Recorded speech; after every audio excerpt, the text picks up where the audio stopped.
Prism पढ़ना था हमें, ठीक है। ये प्रिज्म है, दिख रहा होगा आपको। अब देखिए अगर प्रिज्म में ये पृष्ठ दिख रहा है ना, ये और ये, इन पृष्ठों को कहते हैं हम अपवर्तक पृष्ठ। क्या कहेंगे? अपवर्तक पृष्ठ, ठीक ना। अब ये पूरा तो बनेगा नहीं, तो ऐसे केवल हम बनाते हैं प्रिज्म।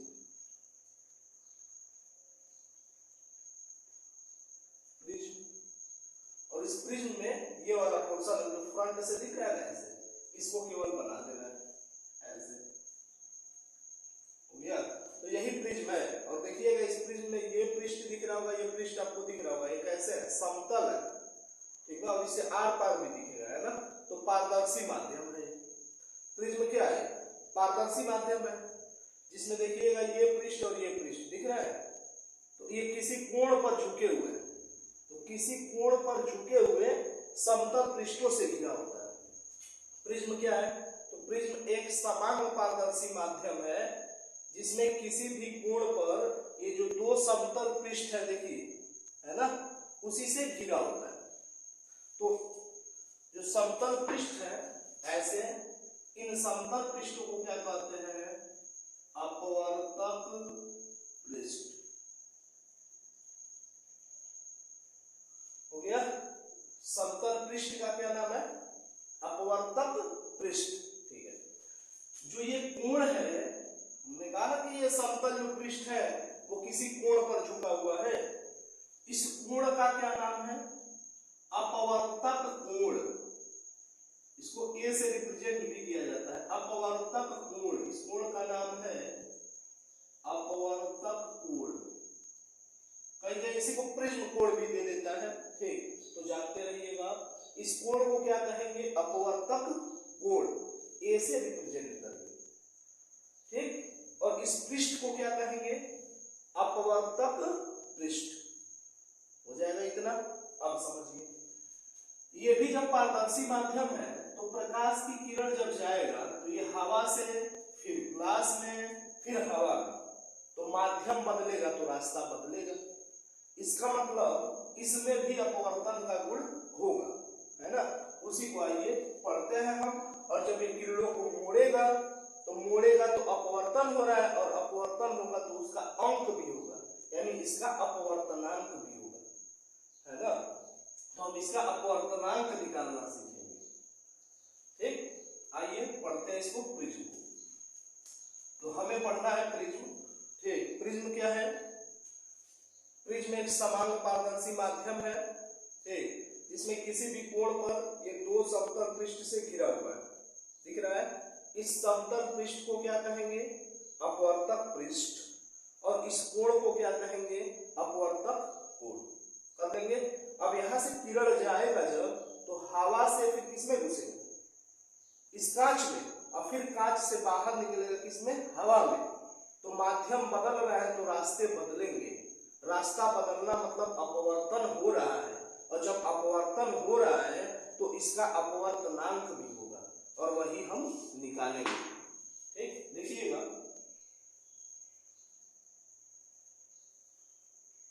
यहां से मान लीजिए किरण जा रहा है ऐसे, इसको हम कहेंगे आपतित किरण, ठीक ना। अब जैसे ये हवा से और कांच में जाएगा, तो यहां हम एक अविलंब खींच देते हैं, यहां कर लेंगे इतना। यहां से किरण जा रहा है, और यहां हम क्या खींच दिए? अविलंब, क्योंकि ये हवा है और ये क्या है? कांच है, और ये अलग करने वाला, ठीक ना, तल कह सकते हैं। अब यहां से जाएगा जब अंदर, तो ये सीधे रास्ते से नहीं जाएगा, ठीक। ये विरल से सघन में जा रहा है। हवा क्या है? विरल माध्यम है, और कांच क्या यहां होगा? सघन माध्यम। तो जब जाएगा ये तो सीधे नहीं जाएगा, ये किधर जाएगा? अविलंब की तरफ झुक जाएगा।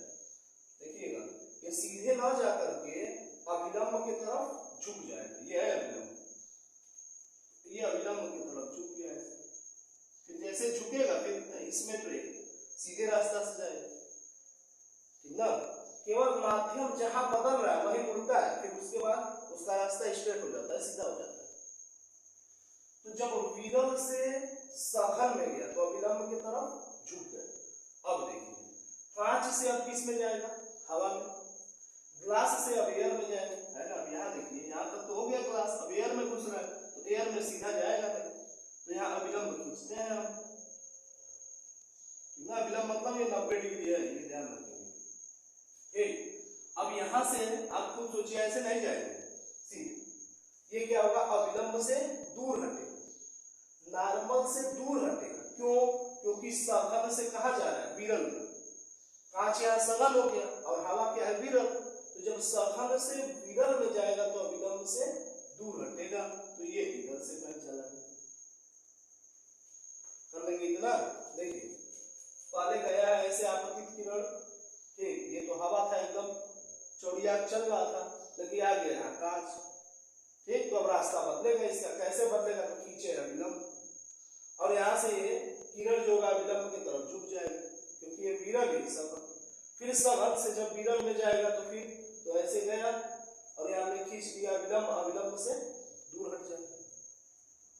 इस किरण का नाम है आपतित किरण।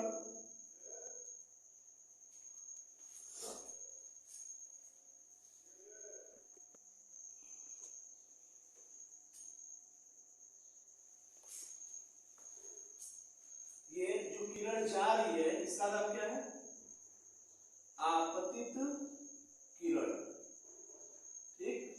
और इसको कहेंगे हम आपतन कोण, आई से लिख देते हैं, ठीक ना। अब ये देखिएगा, इसका नाम अपवर्तित किरण, ठीक ना। ये आपतित किरण, ये अपवर्तित किरण, और इसका नाम अपवर्तन कोण। ये आई है, ये आर है, हो जाएगा। ये निर्गत किरण है, निर्गत किरण जो बाहर निकल रही है, ठीक ना। इसको भी हम आर से ही रिप्रेजेंट करते हैं, आर डैश से, ठीक। और इसको भी हम आपतन कोण ही कहेंगे, और यहां से इसको हम कहते हैं निर्गमन कोण, याद रहेगा, निर्गमन कोण, ठीक। ये ध्यान रखेंगे। अब देखिएगा, ये आपतित जा रहा था ऐसे, यहां से रास्ता बदला ऐसे और फिर चला गया इधर। तो आप खुद सोचिए, जो ये निर्गत किरण है, निर्गत किरण, आपतित किरण तो असली में जाता है ऐसे, अगर जाना चाहिए था तो ऐसे जाता, लेकिन हुआ क्या, इस निर्गत कोण को बढ़ा दीजिए पीछे, निर्गत किरण ऐसे, तो ये देखिए जाना चाहिए था ऐसे, लेकिन मान सकते हैं आप कि ऐसे ये विचलित हो गया, तो इसको कहेंगे हम विचलन कोण, डेल्टा से रिप्रेजेंट करेंगे। आपतित किरण को अगर आप आगे बढ़ा देंगे और निर्गत किरण को पीछे बढ़ाएंगे, तो जो कोण बन रहा है उसी को हम कहेंगे विचलन कोण, विचलित हो गया है। ऐसे आपतित जाना चाहिए था ऐसे, लेकिन देखिए ऐसे ऐसे मुड़ गया, ये मान सकते हैं आप। तो आपतित किरण को आगे बढ़ाइए, निर्गत किरण को पीछे बढ़ाइए, ठीक। तो जो कोण बनेगा वही क्या है, विचलन कोण, एंगल ऑफ डेविएशन, क्या बोलेंगे इसको, angle of deviation. Incident ray, refracted रे, इमर्जेंट रे, ठीक, ये याद रखेंगे, इंसिडेंट रे, रिफ्रैक्टेड रे, इमर्जेंट रे, और इसको बोलेंगे एंगल ऑफ डेविएशन, विचलन कोण, हो जाएगा। नोट करिए इसको, आपतित किरण, अपवर्तित किरण, निर्गत किरण। फिर से देख लीजिएगा,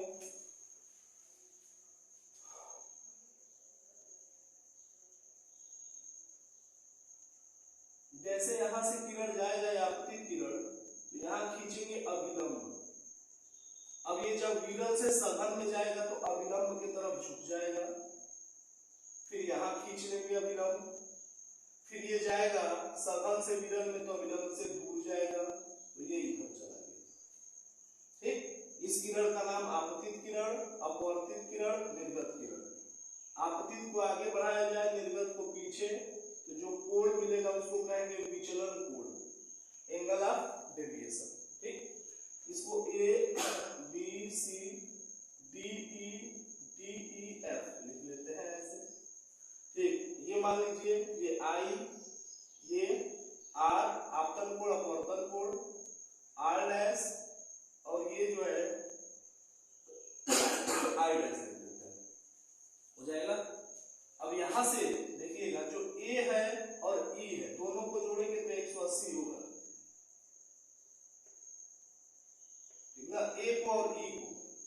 180 क्यों होगा,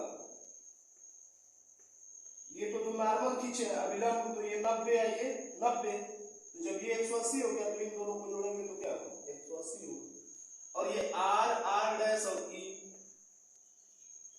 ये भी जोड़ेंगे तो क्या होगा 180 होगा। देखिए त्रिभुज के अंतःकोण है R डैश E, इसको नोट करिए। हमें अपवर्तनांक का फार्मूला पढ़ना है, ये फिगर समझ लीजिए।